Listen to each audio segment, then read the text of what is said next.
Bismillahirrahmanirrahim. Assalamualaikum warahmatullahi wabarakatuh. Kami dari kelompok 2 ingin mempresentasikan makalah kami yang berjudul Al-Ahkam Al-Hamsah. Langsung saja saya akan membacakan poin yang bagian A.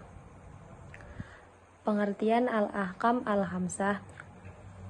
Ahkam berasal dari bahasa Arab yang merupakan jamak dari kata hukum, dan khamsah artinya 5.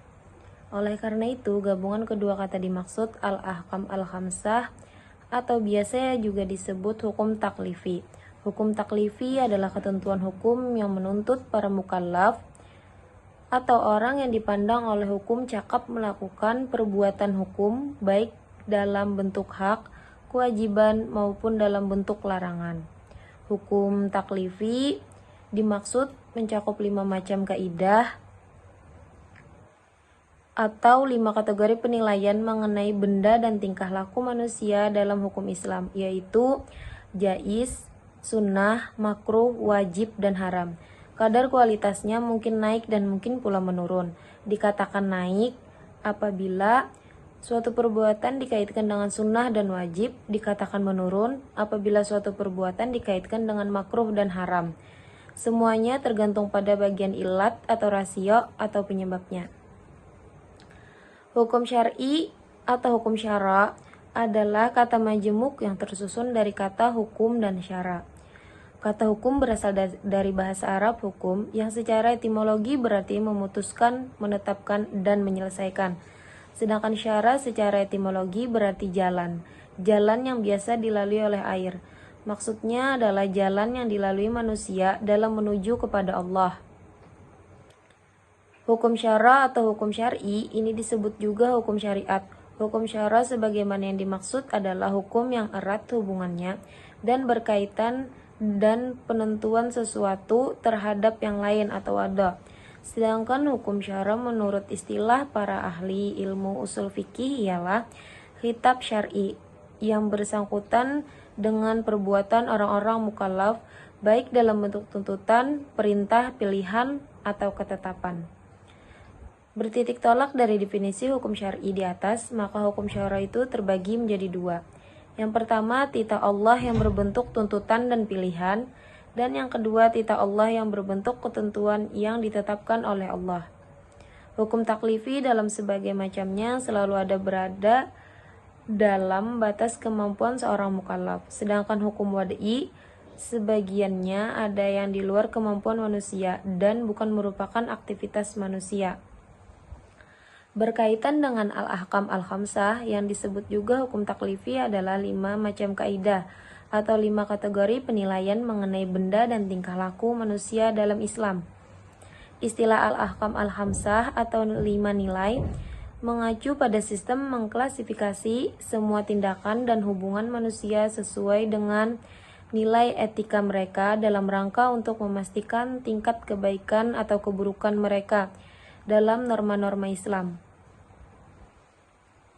Hukum taklifi adalah hukum yang menjelaskan tentang perintah, larangan, dan pilihan untuk menjalankan sesuatu atau meninggalkannya.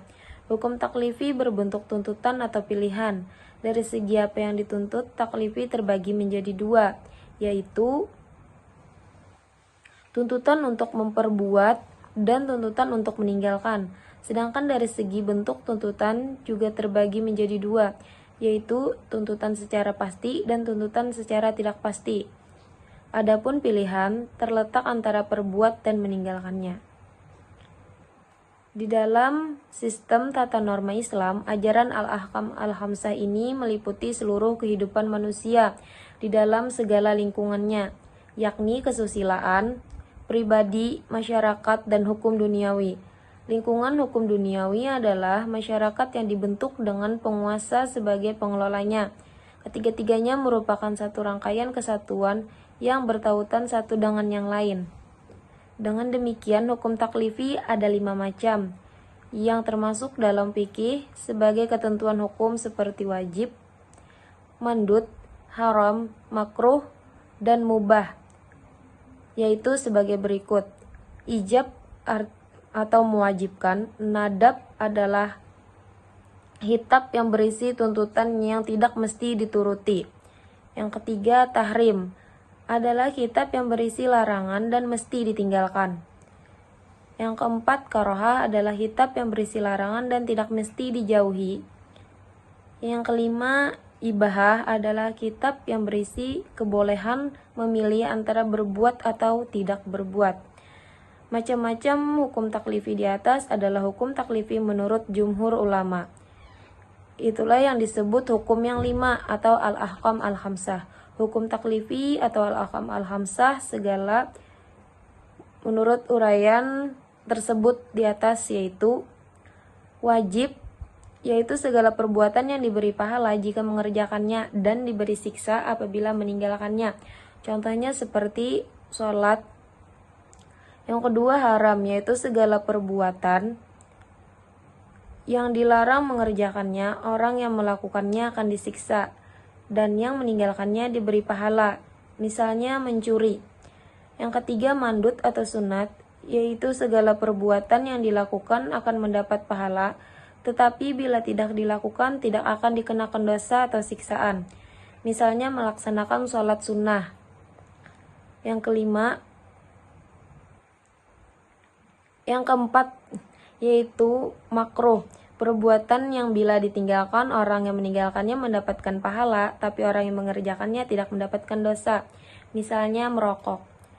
Yang kelima, yaitu mubah, segala perbuatan yang diberi pahala karena perbuatannya dan tidak berdosa karena meninggalkannya, misalnya melakukan perburuan sesudah melakukan tahallul dalam ibadah haji.